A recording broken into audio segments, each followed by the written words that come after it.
Em nome do Pai, e do Filho, e do Espírito Santo. Amém. O nosso estudo de hoje é da Carta de São Paulo aos Coríntios, capítulo 11, os versículos de 1 até o versículo 16. Preciso dizer logo no início que é um dos estudos das Sagradas Escrituras e do Novo Testamento mais complexos. Ele não é complexo pela compreensão, ele é complexo pela aplicação, porque quando a gente quer pegar alguns textos e interpretá-los ao pé da letra, fica difícil a sua compreensão. Mas o bacana é que quando você faz o estudo hoje dele completo, todo ele, nós vamos entender a própria contextualização que São Paulo faz. Porque de início ele quer manter aquilo que é a base da harmonia em sociedades patriarcais, e diga-se de passagem que tem um tom muito machista, seja ela a cultura judaica, seja ela a cultura helenística, na qual os coríntios estão aí inseridos. Então, era o costume de que, ou a tradição, ou a visão de que o homem é que está à frente, que o homem é que é o Senhor, e dá margem a uma compreensão da mulher como inferior ao homem. Mas não é que São Paulo pense dessa forma, é que São Paulo ele pensa na harmonia da comunidade. É que São Paulo não quer que o rompimento com a tradição seja feito de forma tão violenta a ponto de espantar, de dispersar a própria comunidade. Sobretudo os mais velhos terão dificuldade de compreender. Então, para que não se cause um escândalo, é que Paulo procura manter aqui nesta comunidade aquele estilo mais tradicional. A mulher submissa ao homem, com a mulher usando o véu na cabeça, que ela no templo se comporte com ar de submissão. Então, são recomendações que se faz para um caso específico dessa igreja. Do mesmo jeito que a gente entendeu ontem, aquela questão das carnes sacrificadas aos ídolos, porque eram costumes culturais, Paulo teve que se enculturar para poder dizer, e aqui a palavra enculturação traz para nós uma ajuda nessa compreensão. Então, se a comunidade é uma comunidade que tem tradições muito afincadas, é melhor conservar a tradição e aos poucos inovando aquela tradição, do que romper de vez e de repente quebrar o caniço rachado e se perder, não é? Aquilo que se podia se salvar.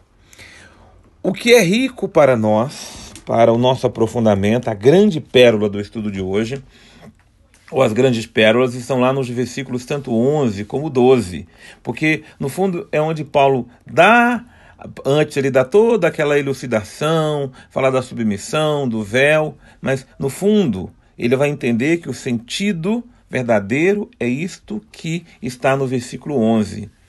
Com efeito, aos olhos do Senhor, nem o homem existe sem a mulher, e nem a mulher sem o homem. Por quê? Porque a mulher pode ter sido tirada do homem, porém o homem nasce da mulher, e ambos vêm de Deus. Ou seja, há uma correlação entre homem e mulher, há uma codependência. O homem precisa da mulher e a mulher precisa do homem. Não é os extremos, de que um é um superior e o outro é inferior, nem o outro extremo de que nenhum dependa do outro. Não, a existência humana está condicionada a essa codependência do homem e da mulher, ainda que tente se pensar de outra forma, não existe meio da vida humana brotar, nascer, a não ser desse vínculo de homem e com a mulher. Por mais que as inovações tecnológicas dos nossos tempos tentem inventar, criar, não. É da união do homem com a mulher, e o lugar de desenvolver-se o feto é no ventre da mulher. Então todo homem, querendo ou não, ele vai nascer de uma mulher. E a mulher, para gerar uma vida, ela vai sempre depender do sêmen de um homem. E depois as outras necessidades próprias da vida humana, onde há uma cooperação, onde há uma mútua reciprocidade de doação, de entrega, de amor e de conhecimento. Por isso a riqueza é esta: homem e mulher o homem não existiria ou não existe a mulher, e nem a mulher existiria sem o homem. Mas é importante saber que ambos, homem e mulher, eles nasceram de Deus. A tradução mais perfeita, inclusive para o início lá do livro do Gênesis, sobre a criação do homem e da mulher, é: Deus criou o ser humano. O ser humano é que foi criado por Deus. Deus criou o ser humano homem, Deus criou o ser humano mulher, masculino e feminino. Mulher e homem, homem e mulher. É assim que nós somos criados à imagem do Criador. E assim é que deve se entender a relação de homens e mulheres no meio de uma sociedade. Nada de pegar o texto bíblico para reforçar uma mentalidade, seja ela aquela mentalidade machista, aquela mentalidade patriarcal da superioridade do homem, em que a mulher é submissa. A mulher e o homem são submissos ao amor, na qual se comprometeram um com o outro pela via do matrimônio, da união conjugal. Mas nunca é uma submissão de superior para inferior. Ambos se complementam na união conjugal. E a outra conclusão está lá no próprio versículo 16. Se, no entanto, alguém quiser contestar, nós não temos tal costume, e nem as igrejas de Deus, de contestar, de simplesmente se criar um tumulto. Não, tem esse direito sim de questionar, de ver, é isto mesmo, mas não de criar aquelas contestações tumultuosas de certos movimentos ideológicos que querem simplesmente avançar sobre os outros, e muitas vezes de forma violenta, nas expressões, nas colocações. De forma nenhuma. A palavra de Deus, ela cria harmonia no nosso coração.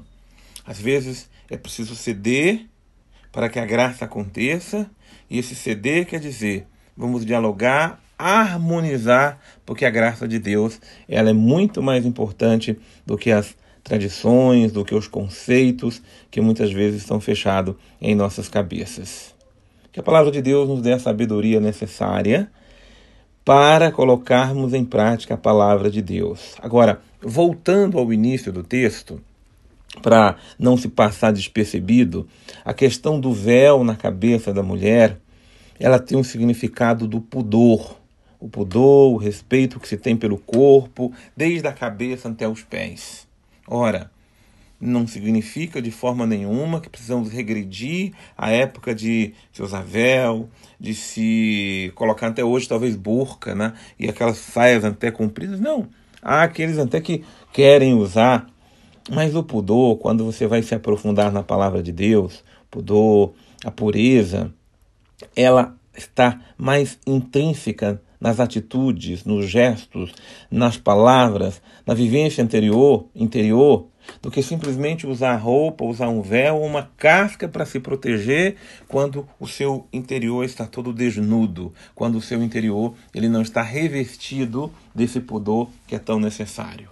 Então, Deus é aquele que não vê as aparências, mas é aquele que vê e sonda os corações. Diante de Deus é muito mais importante ter o coração que guarde o pudor, que guarde a pureza, do que simplesmente colocar uma roupa que muitas vezes não transveste a realidade que a pessoa crê e acredita. Por isso que uma visão espiritual dos próprios escritos de São Paulo nos ajuda a entender com mais profundidade essa questão levantada no estudo de hoje. Que Deus nos abençoe, nos dê sua graça, sua bênção e a sua proteção, em nome do Pai, do Filho e do Espírito Santo. Amém.